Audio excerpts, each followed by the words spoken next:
Chevaux et Psycho, un podcast de l'Institut de formation en équithérapie. Saison 2, épisode 7. Les signes de mal-être chez le cheval en équitation et en équithérapie, par Clémentine Andrieux, équithérapeute.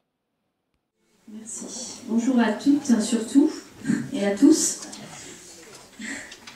Je remercie tout d'abord l'IFEC et particulièrement Nicolas Long de m'avoir sollicité pour participer à ce congrès, même si c'est pas facile aujourd'hui pour moi de vous voir de face, parce que tout à l'heure j'étais au fond, donc je voyais de dos et je pensais que ça allait être facile, mais pas trop. Donc moi je viens de terminer ma formation d'équithérapeute au sein de la Société française d'équithérapie, et du coup Nicolas m'a sollicité pour venir vous présenter mon sujet de mémoire de fin de formation. Donc avant de rentrer dans le vif du sujet, je vais un tout petit peu vous parler de mon parcours qui peut paraître un peu atypique ou surprenant. Et ensuite, ce qui m'a mené à l'équithérapie. Et enfin, on rentrera dans le vif du sujet, mais je vais essayer d'être assez rapide. Effectivement, je suis chirurgien dentiste de formation initiale. Voilà, ça fait 8 ans que je travaille en cabinet comme collaboratrice. Et je fais aussi de l'enseignement à la faculté dentaire et à l'hôpital où les étudiants sont en formation. Alors on peut se demander comment penser à la médiation équine quand on est à la base dentiste, et ce qui m'a mené là. Donc on va voir qu'il y a quand même peut-être certaines similitudes entre ces deux professions. Effectivement, ce sont deux métiers de soins dans lesquels la relation praticien-patient est vraiment primordiale.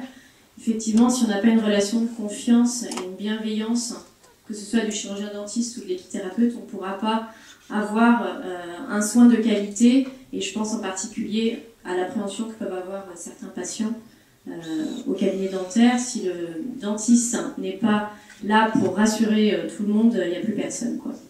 Et la bienveillance, à mon sens, en équithérapie est également très importante.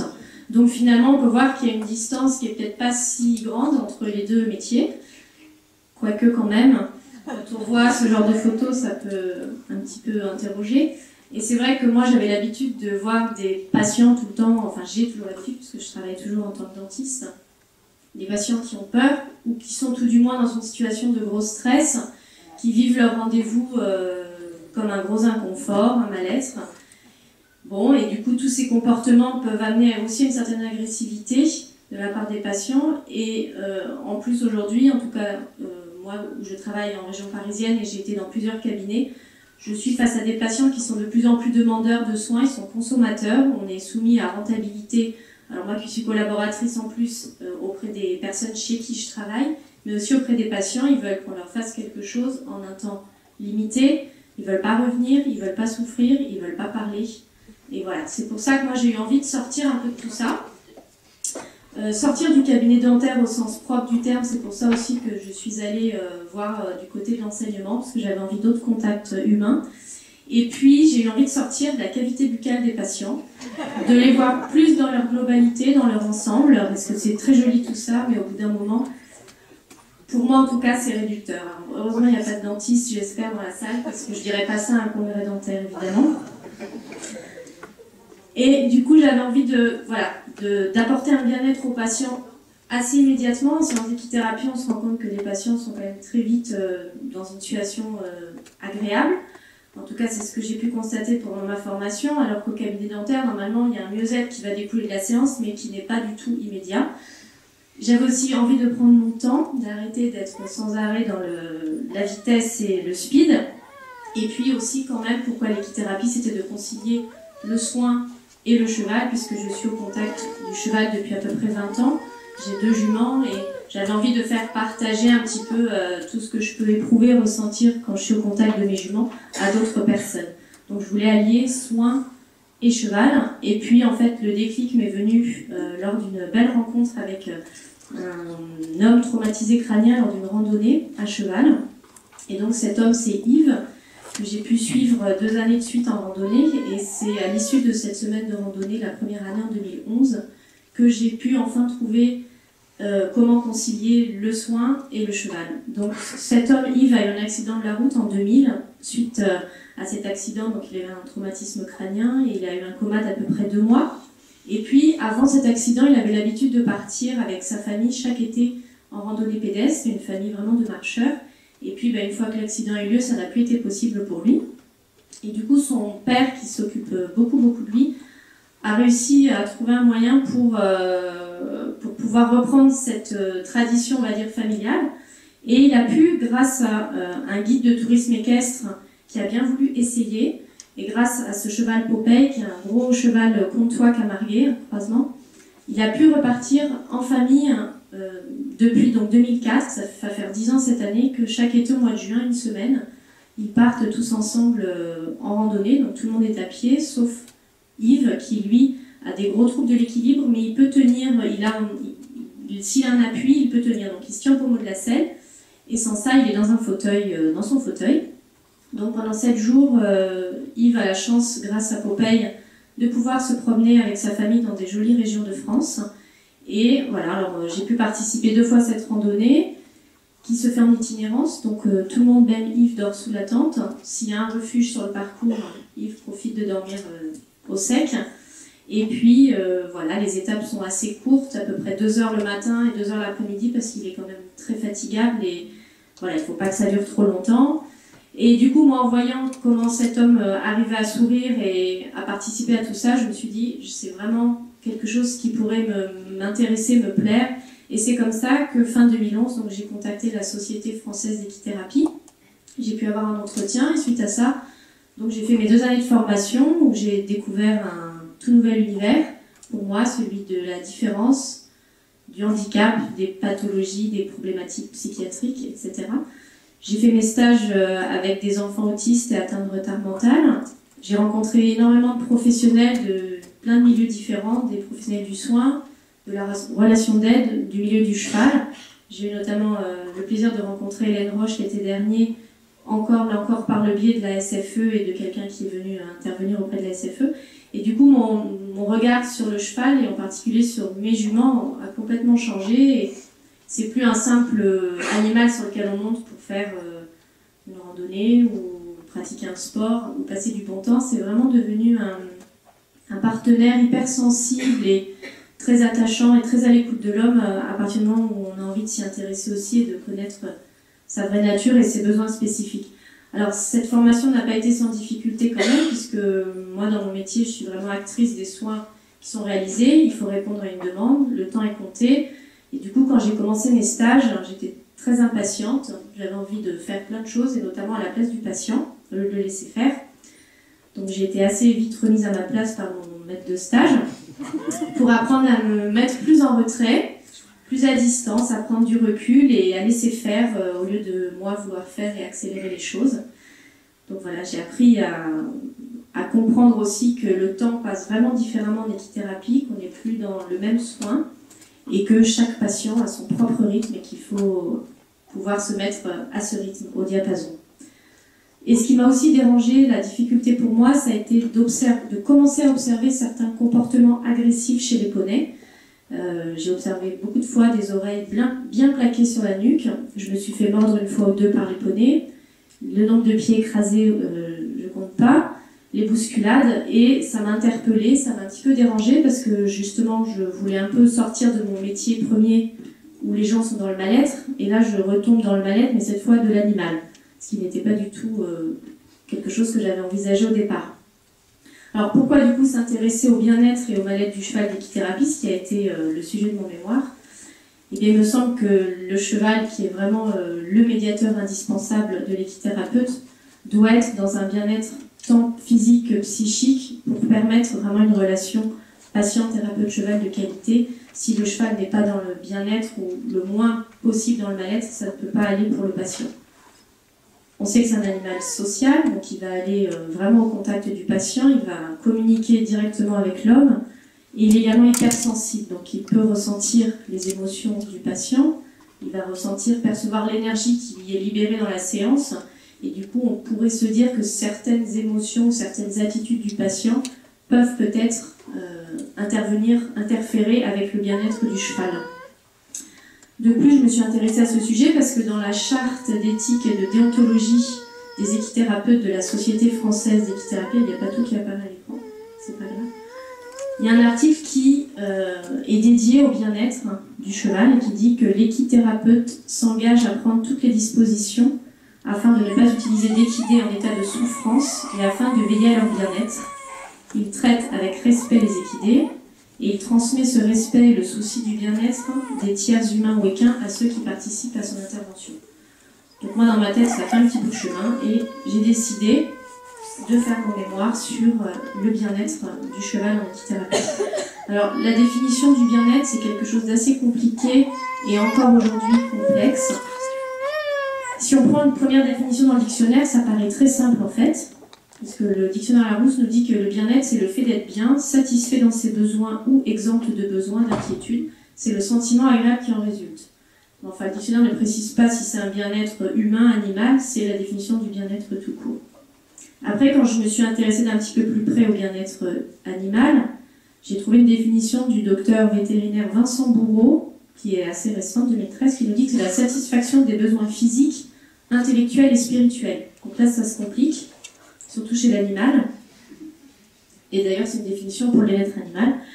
Et je suis allée voir les éthologues qui, apparemment, étaient plus simples, disant que le bien-être, en fait, c'est avant tout l'absence de signes de mal-être, puisque le bien-être est difficile à définir chez l'animal, en particulier chez le cheval.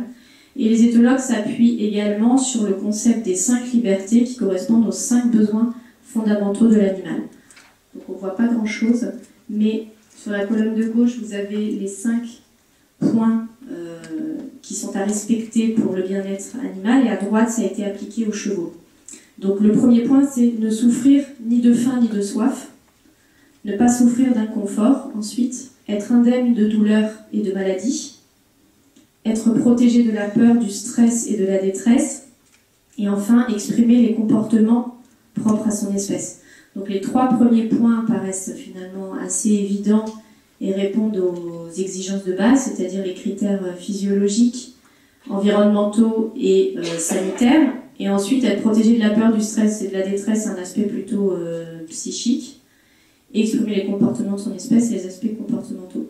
Donc on voit que ce concept des 5 libertés, même s'il existe, n'est pas forcément suffisant pour définir le bien-être, puisque comment évaluer qu'un animal est protégé de la peur, du stress et de la détresse? Comment évaluer concrètement? Alors, on va revoir quelques critères finalement de bien-être, mais qui peuvent être aussi des critères de mal-être du cheval en fonction de s'il y a présence ou non de ces indicateurs, pour essayer de préciser un petit peu les choses et que ce soit plus clair. Donc il y a d'abord les indicateurs sanitaires, à savoir l'état général, les blessures ou non, la présence de maladies, de problèmes vertébraux. Il y a des indicateurs physiologiques, le rythme cardiaque, le taux de cortisol, et on sait que ces 2 paramètres augmentent lors d'un stress aigu. C'est pas aussi évident que ça pour un stress chronique, c'est pour ça que je vous dis que le bien-être est difficile à évaluer. On a des indicateurs comportementaux tels que les stéréotypies, l'absence de certains comportements présents normalement dans le répertoire, c'est ce qu'on a vu avant, et des comportements d'agressivité. Il y a également les indicateurs posturaux qui peuvent évoquer le mal-être, telle une attitude figée au box, une orientation vers le mur de la tête du cheval et une position des oreilles vers l'arrière. Alors il y a une étude qui a retenu mon attention, c'est une étude réalisée à Rennes par Furex et collaborateurs, qui est une étude intéressante car elle est multidimensionnelle. Elle a fait intervenir les 4 aspects vus précédemment, alors qu'il y a beaucoup d'études qui n'ont pas pris en compte tous les aspects concernant le bien-être. Et cette étude permet de faire ressortir des indicateurs comportementaux et posturaux fiables et visibles par quelqu'un qui n'est pas particulièrement éthologue ou spécialisé en médecine vétérinaire, pour évaluer un état chronique de mal-être chez le cheval. Alors, il y a d'abord cette fameuse attitude figée au box, qui correspond à une hauteur de l'encolure alignée à celle du dos, c'est-à-dire qu'on a un angle de 180 degrés entre le dos et l'encolure, un angle tête-encolure ouvert, c'est-à-dire un angle de plus de 90 degrés, un report apparent du poids du cheval sur l'avant-main et une fixité du regard, sachant que dans la nature, le cheval, à part quand il dort, je sais pas, tu me diras si je dis faux, le regard n'est jamais fixé plus d'une dizaine de secondes. Voilà, quand il dort, voilà, ils ont les yeux fermés. Les autres critères, c'est une position majoritairement vers l'arrière des oreilles, donc c'est facile aussi à objectiver, des chevaux qui seront orientés vers le mur de leur box, la présence de stéréotypies et des comportements agressifs envers l'homme qu'il ne faut pas attribuer simplement à un mauvais caractère. Voilà. Alors moi, j'ai mené une petite étude dans le centre équestre dans lequel j'avais fait mon stage l'année précédente. Et pour mon étude, j'ai donc retenu ces critères simples à observer, moi qui ne suis pas spécialisée dans les chevaux, des manifestations agressives telles que ruades, coups de pied, morsures ou menaces de morsure déjà, oreilles plaquées sur la nuque, l'effouillement de queue qui sont signes de gêne, voire d'inconfort pour certains chevaux, la position des oreilles, la posture figée du poney, et j'ai aussi voulu voir l'attitude des poneys lors des montoirs. Voilà, donc j'ai fait une étude comparative des signes de mal-être au box en équitation, en équithérapie, sur 3 poneys que j'ai observés donc chacun 2 heures au box, en équitation et en équithérapie. Et les observations, c'était des séances d'1 heure. Il y avait une première partie de 30 minutes où les observations étaient libres à volonté, c'est ce qu'on appelle ad libitum. Et ensuite une deuxième partie d'observation au top, à une certaine fréquence, donc toutes les 3 minutes, j'observais la posture du poney. Effectivement, pendant toute ma formation, la problématique qui me venait à l'esprit, c'était que les thérapies assistées par les équidés pouvaient avoir un impact sur le bien-être ou le mal-être du cheval. Et éthiquement, moi, je préférais en tant que futur équithérapeute savoir que j'allais moins déranger le poney, peut-être en séance d'équithérapie, qu'il ne peut être dérangé en séance d'équitation. Donc mon hypothèse de départ a été que les chevaux et poneys hébergés en centre équestre montrent moins de signes de mal-être lors des séances d'équithérapie qu'au cours des séances d'équitation ou qu'au box. Donc ça a été mon hypothèse de départ. Alors voilà la grille d'observation qui a servi à mener mes observations. Donc la première partie, c'était l'observation des comportements. À chaque fois qu'il y avait un comportement, soit des oreilles qui se plaquaient sur la nuque, soit des menaces de morsure ou coup de pied au ruade, je mettais un petit bâton. À la fin de la séance, je comptais les comportements, le nombre de fouillements de queue, l'attitude au montoir, et après, donc la posture toutes les 3 minutes pendant 30 minutes des poneys, à savoir s'il y avait une posture figée, et la position des oreilles, en avant, en arrière, figée ou mobile. Donc je me suis servi des relevés pour mes résultats. Alors on peut voir sur ces résultats, à droite vous avez l'équitation à chaque fois, au milieu l'équithérapie et à gauche l'attitude au box. Alors on peut voir que les bâtons rouges et bleus, ça correspond aux oreilles plaquées sur la nuque et les bleus fouillements de queue. Et donc on a eu majoritairement chez les 3 poneys ces 2 manifestations d'agressivité en équitation par rapport à l'équithérapie et au box. On peut voir pour un poney, Prince, qui d'ailleurs après a été remplacé, on a eu également menace de morsure, plusieurs fois. Donc ce poney, à l'issue de la seule séance d'observation que j'ai pu faire de lui en équithérapie, a été changé. Si on regroupe tous ces comportements, non plus poney par poney, mais tout comportement confondu, on voit bien ici qu'il y a eu plus de signes de mal-être visibles en équitation qu'en équithérapie et que l'endroit où le poney a moins manifesté de mal-être, ça a été au box. En ce qui concerne les attitudes au montoir, je n'ai pas observé une tendance particulière en équitation ou en équithérapie. Il y a parfois le poney avancé d'un pas, il est resté figé ou il a levé brutalement la tête, mais ça n'a pas été plus dans une activité qu'une autre. La posture, vous m'excuserez pour le schéma de mon cheval, c'est assez enfantin, mais c'est à l'ordinateur. Donc la posture des poneys était similaire au box pour les 3 parce qu'ils passaient leur temps à manger la paille au foin qui était au sol. En équitation, il y a eu 7 positions figées avant que le cheval ne soit monté. Donc quand il était au centre du manège, il avait l'attitude figée décrite par Furex et collaborateurs comme étant probablement un signe de mal-être. Et en équithérapie, je n'ai observé que 3 fois cette position figée quand le poney était en liberté dans le manège. En ce qui concerne la position des oreilles, donc à la fréquence toutes les 3 minutes, elles ont été plus souvent orientées en arrière en équitation qu'en équithérapie. Et on voit ici en vert, c'est le nombre de tops, la proportion de tops où les oreilles étaient en avant, en équitation, en équithérapie et au box. Et on voit que c'est en équithérapie qu'il y a eu le plus de tops où les oreilles étaient orientées en avant. Et en équitation, il y a eu 90% des tops qui ont révélé une position des oreilles en arrière. Alors que conclure de ces observations?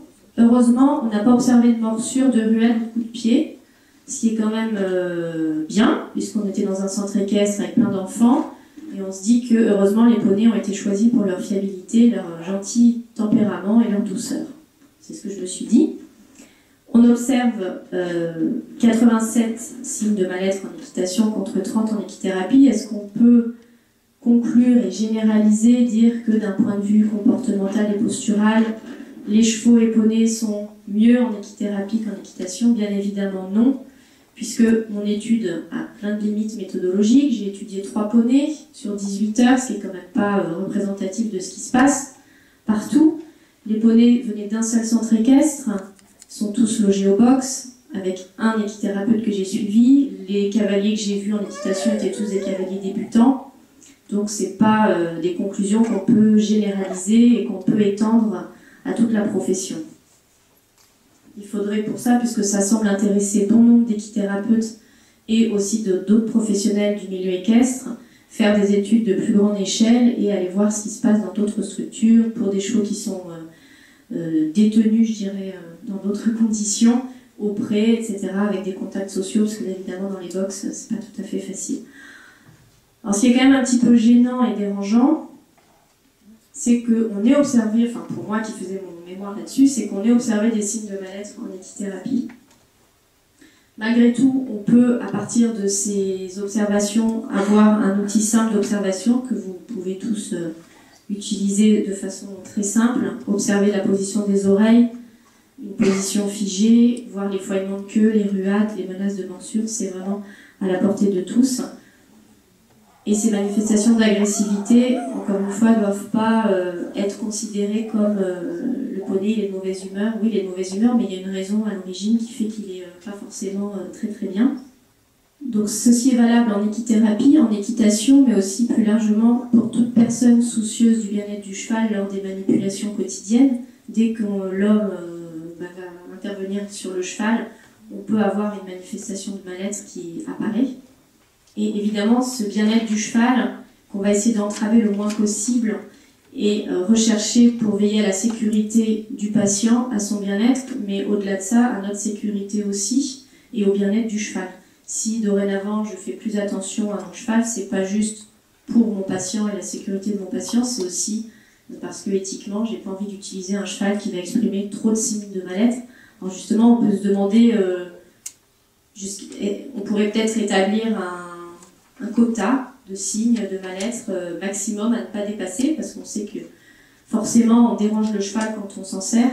Voilà, alors éthiquement, jusqu'à quel point on peut utiliser un cheval pour le bien-être de l'homme, et voilà, ça soulèvera certainement, ça peut soulever un débat. Je vous souhaite une bonne fin de colloque et une bonne fin de journée.